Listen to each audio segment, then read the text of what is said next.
Okay, this is a good example for a lot of altered chords and also some extensions as well.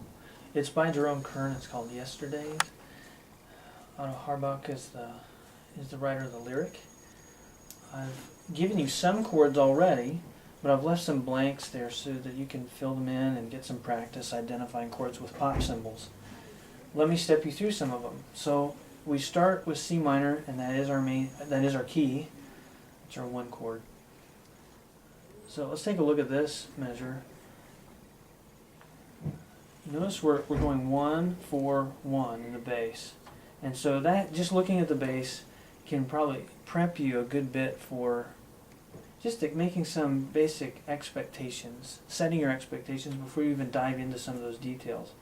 When you see 4 to 1, it's probably a plagal motion back to tonic. Okay, so let's check it out. We assume that the bass is the root, and then see if that works out. It might not work out in every case, but here it'll work. So we've got F, we've got a C, we've got A flat in there. I'm just working my way up through the triad. F, A flat, C, no E flat, but we do have something added, and you've probably seen that already, which is this D in here, and it's persistent, occurring throughout the measure. So we have to account for it. We take it as a triadic chord that is a 4 with this added tone, and we'll use a pop symbol up here and show all the detail. So if it's F minor and we've got something added, we need to check out that note. It's a 6th, but we have to be really careful to see what kind. This is a major 6, so we just write 6. And then this goes right back to the same chord. These measures are identical. Measures 1 and 3. C minor.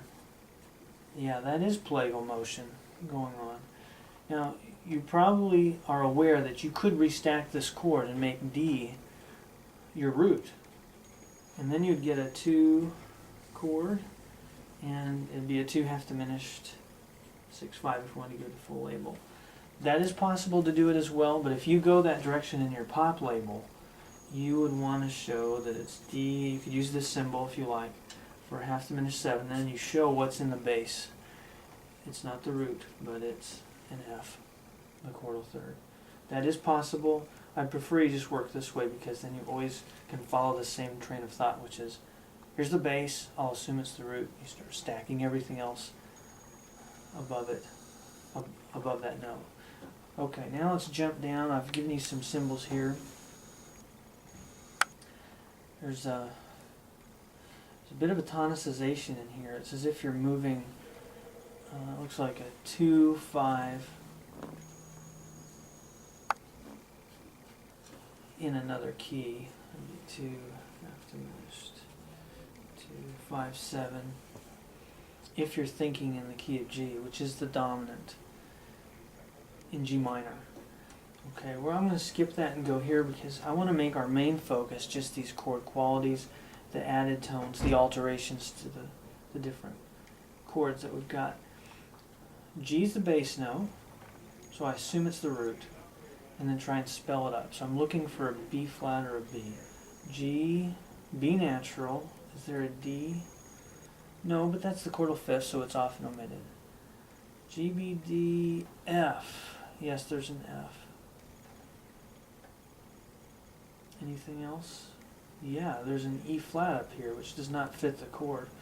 Let's see if we can handle that as a second step. So G did work as a root, so I'm going to put G there.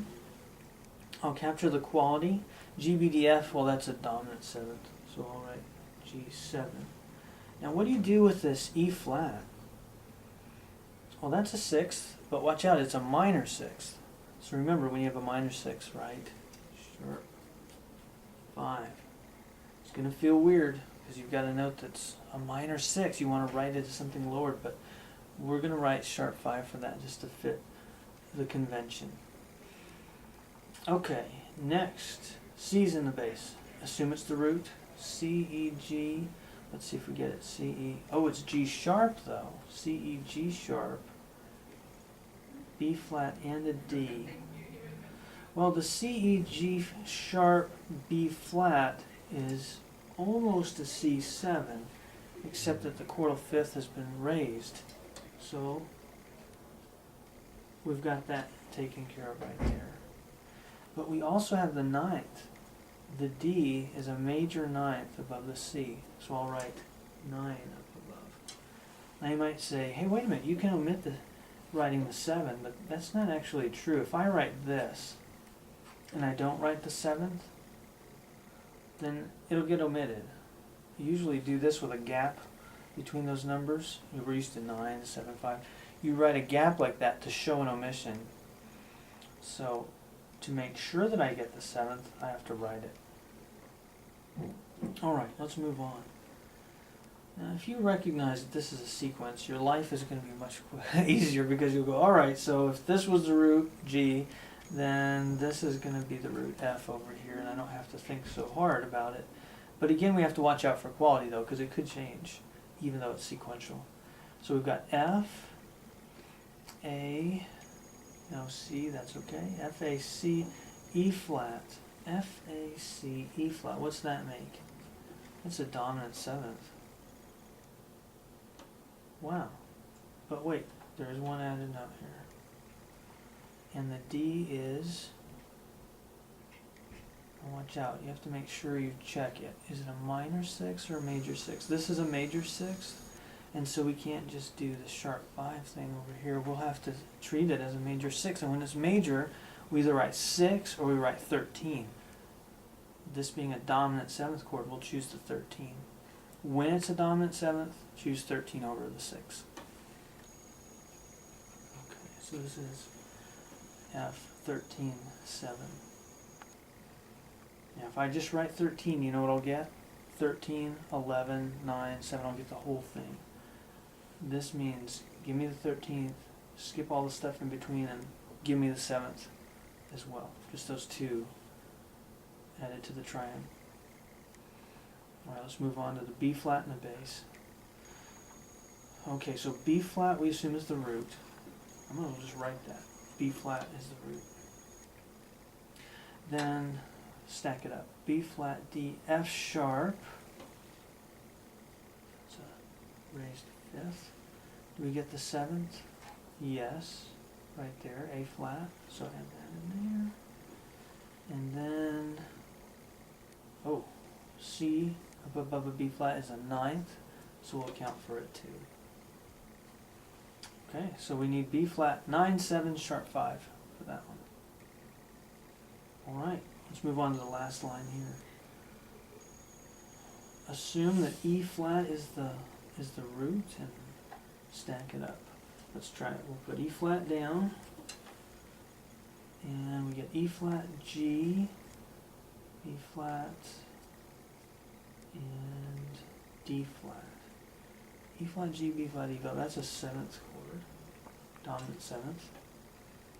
Oh, but we also have a C in there. So think E flat up to C, interval, major 6th. So we opt for the 13 again. It's a dominant 7th, so instead of writing 6, 7, 6, you would never see that, 7, 6. You always see 13, 7. That takes care of that chord. Let's identify this one. Oh, that looks familiar. Look at that. A flat, C, E flat. We'll give this a separate label, so I'm just dealing with the first 3. Now, I'm not even going to include this B flat because it does resolve to a chord tone. These other ninths and such, I can't treat them as a suspension. Like this ninth here, that's not a suspension because it continues. It does not resolve into the chord. It stays for the duration. This one, this B flat here, does not remain for the length of the chord. It resolves into the chord before a chord change. So that we can view as embellishment. Put little parentheses around there just to show that I'm going to ignore that to identify the chord. A flat, C, E flat. Okay, so that's our 4. That's 6. Okay. Now it gets a little more interesting here. We've got A flat still in the bass. no C, no third. So I'm going to question whether that's still the root. A flat is still the root. And I'm going to shift and think of D. Let's see if that works. D, F, A flat, and C. Now that works better. Is there any other way to look at it? I don't think. We could view it as an altered chord, I guess. Let's try that out. So you have A flat, C, and then E flat lowered. Could you do that? No, that just seems a little too funky. I think I would rather do this. View it as some kind of a 2. So it's got the 7th in there. So it would be a 2 half diminished. See, I don't know. It would be. Wait, I'm writing the wrong thing. It would be a 6. Yeah, I think I'm going to show it as a change of chord in this case. And I guess the reason why is because it would be kind of weird to end up with a 6th altered. Usually when you alter a chord, it's a dominant that gets altered. And I think that's why I switch over and just try and give it a new root. So we've already got the quality that it's 2 half diminished. Check that out with me. D, F, A flat. There's our diminished triad. D, F, A flat, and C. So a minor 7th. Put that together. It's half diminished. I'll use the same symbol up here. And then I need to show that another note is in the bass, not the root. A flat is, so I'll write A flat underneath. Alright, now here we've got G in the bass, but again there's a 4th above the bass. So again I'm going to question whether the bass note is really the root of the chord. Just like I did over here. If you've got this 4th above the bass, question it. So you stack that up, you can probably see that we're dealing with a 6-4. So we've got C minor, C, E flat, and G, with the G in the bass. And I'll do this to show that the bass note is not the root. That's familiar to us. We're used to cadential 6/4s. This is no different. And we're going to identify this just to see the point of resolution. That C, the 4th above the bass, resolves here, and we get G, B, D, and what is that? F. Yeah. G, B, D, F. It's G7, and we've landed on the root position, dominant there. Okay, the main things that I want you to remember from this are that you can have a minor 6 that you then notate as a sharp 5.